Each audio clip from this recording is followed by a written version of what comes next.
आपके माता पिता आपको बहुत ही मेहनत के साथ आप बनेंगे ना मम्मी पापा, 14 साल के हो गए, 15 साल के हो गए, बस 10 साल और रुक जाओ। आपके जीवन को बेहतर करने वाला है वो आपका माता पिता है। कैसे आपकी मम्मी जी गर्मी के अंतर्गत खड़े होकर आपके लिए खाना बना रही है, कैसे आपके पिताजी गर्मी के अंतर्गत खेत में काम कर रहे हैं, फैक्ट्री में काम कर रहे हैं, अगर ऑफिस जा रहे हैं तो ऑफिस की टेंशन है। दुनिया की असलियत तुम्हारे सामने आ जाएगी। तुम कल्पना नहीं कर सकते कि अभी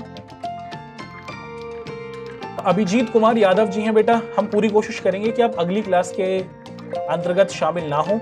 शिवम ठाकुर जी, आपसे भी हम यही कोशिश करेंगे। कुछ प्यारे बच्चे हैं जो क्लास की गरिमा को, क्लास की रिस्पेक्ट को, क्लास के अंतर्गत शामिल होने का जो तरीका है उसको कहीं ना कहीं खराब कर रहे हैं, है ना। देखिए आज दो चीजें हुई, एक तो जो आप देखते हैं दोस्तों कि पोल आने में थोड़ी डिफिकल्टी हुई, और दूसरी चीज है कि चैट बॉक्स हम ऑफ नहीं कर पाए, है ना।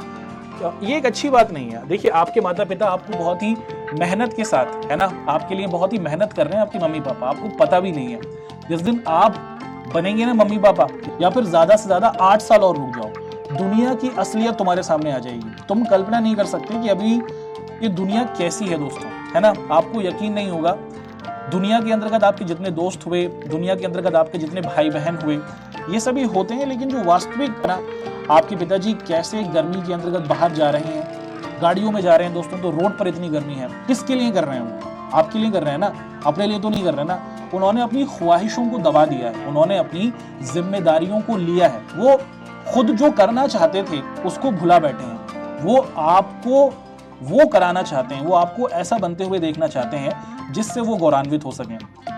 आप सभी लोगों की उम्र 18 साल जब तक होगी, जब आप लोग अपने कॉलेज तक पहुंचेंगे, तब आपको शायद ये सब चीज़ें रियलाइज हों। लेकिन कहीं ना कहीं अब आपको थोड़ा थोड़ा ना सीरियस होने की ज़रूरत है ना। क्लास के अंतर्गत अगर आप लोग आते हैं और इस तरीके की चैटें करते हैं जिससे पता चलता है कि आप अभी मिच्योर नहीं है ना। बहुत से बच्चे हैं जो मिच्योर हैं हमारी क्लास के अंतर्गत, है ना। बहुत से बच्चे हैं जो मिच्योर हैं, जो समझते हैं कि हाँ हाँ यार टीचर पढ़ाने आया है तो हमें पढ़ना है। देखिए आपके साथ आपसे ज़्यादा हंसी मजाक तो हम करते हैं, है ना। ऐसी बात नहीं है कि बिल्कुल एकदम स्ट्रिक्ट तरीके से आपको पढ़ाया जाता है ना। तो पूरी कोशिश आपको ये करनी है दोस्तों कि आपको अब ये कहीं ना कहीं समझना शुरू कर देना है कि भैया मेरी जिंदगी में कुछ ना कुछ रिस्पॉन्सिबिलिटी मुझे लेनी है ना।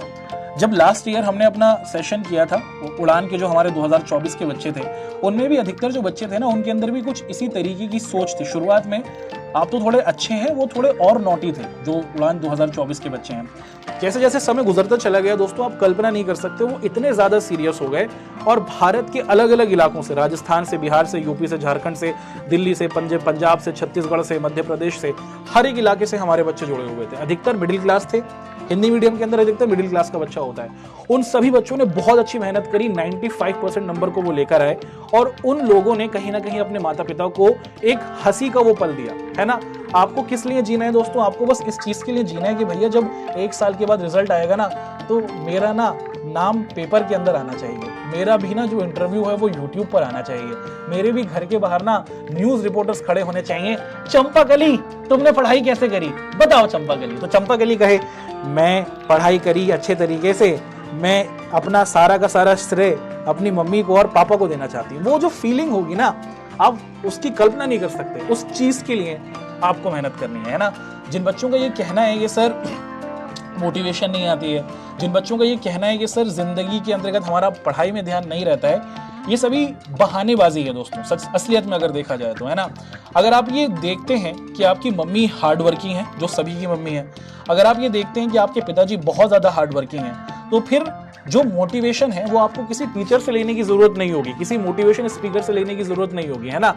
आपके पास आपके मम्मी और आपके मम्मी पापा इतनी बड़ी मोटिवेशन है दोस्तों, इनको अपने साथ लेके चलिए, इनके आशीर्वाद को प्राप्त कीजिए, और एक चीज जरूर कीजिएगा, है ना, एक चीज और कीजिएगा। आज की क्लास के समापन के बाद जब हमारी ये क्लास खत्म हो जाए ना, तो एक चीज जरूर कीजिएगा, और उसके बाद अपने मम्मी पापा का आप क्या कीजिएगा, रिएक्शन देखिएगा, है ना। आप में से, या फिर जब हम छोटे थे, ये मैं अपना भी एक्सपीरियंस आपके साथ शेयर करता हूं, जब हम छोटे थे तो कभी भी हमने अपने पेरेंट्स को शुक्रिया नहीं कहा, है ना। कि हमें तो लगता है कि भैया किताबें दिलाइए पापा जी, किताबें दिलाइए, वर्दी दिलाइए पापा जी, वर्दी दिलाइए, कोर्स दिलवाइए पापा जी, कोर्स दिलवाइए, है ना। कभी पापा को शुक्रिया कहा, कभी मम्मी को शुक्रिया कहा।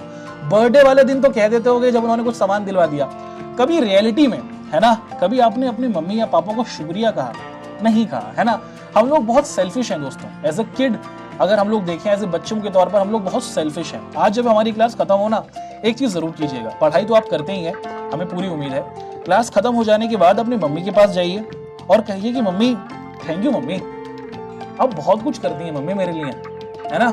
और वो जो मुस्कुराहट आएगी ना चंद मिनट के लिए, मम्मी एकदम से वो हो जाएंगी कि आज क्या हो गया इसको, ये कैसी बातें कर रहा है। उस मुस्कुराहट को देखना, है ना। और वो मुस्कुराहट तुम्हारी जिंदगी की सबसे खूबसूरत मुस्कुराहट में से एक है, तुम्हारी मम्मी जो तुम्हारे सामने वो। ऐसे पापा जब आए, ऑफिस से आए, काम से आए, तब पापा से भी ऐसे बोलेगा, पापा आप मेरे लिए बहुत करते हैं पापा, है ना, और आपने बहुत सारी चीजें करी हैं पापा, आप बहुत मेहनत करते हैं और मैं अच्छे तरीके से पढ़ाई करूंगा, और थैंक यू पापा आप जो भी करते हैं। वो जो फीलिंग आएगी ना दोस्तों, जब आपके पापा उस टाइम शौक में होंगे, खुश होंगे, तो आप कल्पना नहीं कर सकते, है ना। इन दो चीजों को जरूर कीजिएगा, है ना। तो पापा अगर कुछ दे रहे हैं उसके अलावा भी थैंक यू बोलिए, मम्मी अगर कुछ दे रही हैं तो उसके अलावा भी थैंक यू बोलिए, है ना। जिंदगी में ये दो बहुत बड़े ब्रह्मास्त्र हैं। अगर ये दो बड़े ब्रह्मास्त्र आपके साथ हैं तो दुनिया का कोई भी युद्ध आप आराम से लड़ सकते हैं, है ना। दुनिया का कोई भी युद्ध आप आराम से जीत सकते हैं। ठीक सर, आज तो आपने रुला ही दिया। कोई बात नहीं दोस्तों, ये दुनिया की सच्चाई है ना। क्योंकि देखिए हम ये चाहते हैं कि अभी आप लोग 14-15 साल के हैं, फ्यूचर में जब भी आप थोड़े बड़े हों तो आप इतने मैच्योर हो सकें।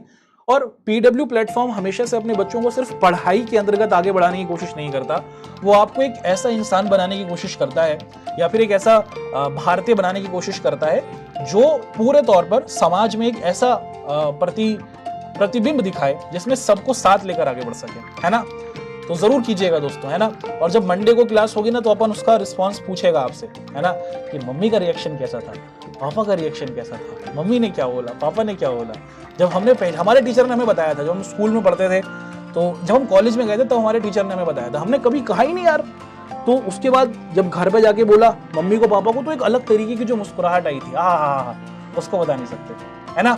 चलो अब क्या करते हैं दोस्तों, लेट्स मूव अहेड, आगे बढ़ते हैं, है ना। तो इसी उम्मीद के साथ कि आप लोगों ने बहुत अच्छे तरीके से चीजों को समझा होगा।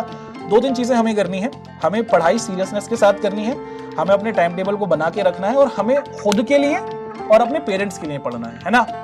और पढ़ना इसलिए कि भैया मेरे मम्मी पापा बहुत मेहनत कर रहे हैं, भविष्य में जब मैं इतना सक्षम हो जाऊं, जब मैं 18-20 साल का हूं ना, तो मेरी मम्मी अगर कोई सामान लेना चाहे तो मुझे सोचना ना पड़े। मेरी मम्मी अगर कोई सामान खरीदना चाहे ना तो मुझे अपनी जेब पर हाथ ना डालना पड़े। मैं अगर 20, 23, 24 साल का, 25 साल का हो जाऊं या फिर हो जाऊंगी, उस टाइम के ऊपर मुझे सोचना ना पड़े। मेरे पापा अगर कोई सामान खरीदना चाहे ना तो दिला दूं। कैसे बनेगा वो, उसके लिए हमें मेहनत करनी पड़ेगी। ठीक है, अपना ध्यान रखिए, अच्छे तरीके से अपनी पढ़ाई को कीजिए, टाइम टेबल जरूर बनाइए और कोशिश कीजिए कि आपको पूरे में से पूरे मार्क्स लेकर आने हैं, है ना। अनावश्यक चीजों से बचें। एक और चीज आपको बताना चाहूंगा, क्योंकि आप सभी लोग एक ऐसी एज में हैं जहां पर अपोजिट जेंडर के प्रति अफेक्शन हो जाता है। भाई होता है, नेचुरल है, हमारे साथ भी होता था, है ना। तो आप क्या देखते हैं कि अगर आप लड़की हैं तो लड़कों के प्रति, अगर आप लड़के हैं तो लड़कियों के प्रति आपका अट्रैक्शन बढ़ता है ना, अपोजिट जेंडर के प्रति, है ना। ऐसा होता है, नेचुरल है। अगर नहीं हो रहा तो मसला है, ठीक। तो उस पर कंट्रोल करने की जरूरत है। जो आपके बड़े भाई बहन हैं, आप उनके साथ अपनी फीलिंग्स को शेयर करें। अगर इतने कंफर्टेबल नहीं है तो अपने पेरेंट्स से शेयर करें। अगर उतने भी कंफर्टेबल नहीं है तो एक डायरी ले लें। उस डायरी में जैसी आप फीलिंग रखते हैं, है ना, उसमें अपनी फीलिंग्स को एक्सप्रेस करें। ठीक है, किसी और व्यक्ति को मत बताएं, उस डायरी में अपनी फीलिंग्स को शेयर करें और उसको संभाल के रखें, कोई दूसरा पढ़ ना ले, क्योंकि वो आपकी पर्सनल बात है ना। तो दूसरे जेंडर के प्रति अगर आप अट्रैक्ट हो रहे हैं तो एक नेचुरल चीज है। हार्मोनल चेंजेस होते हैं बॉडी में बहुत सारे, आप देखते हैं, है ना। लड़कों की दाढ़ी वाड़ी आ जाती है ना, लड़कियों की आवाज बहुत पतली हो जाती है ना, और भी बॉडी के अंदर चेंजेस आते हैं। तो पूरी बॉडी बदल रही होती है और इस बॉडी के बदलने के समय आपको पढ़ाई भी करनी है, चीजों को भी देखते हुए चलना है ना। तो अपना ध्यान रखिए, मेंटली तौर पर फिट रहिए और चीजों को अच्छे तरीके से पढ़िए। ठीक।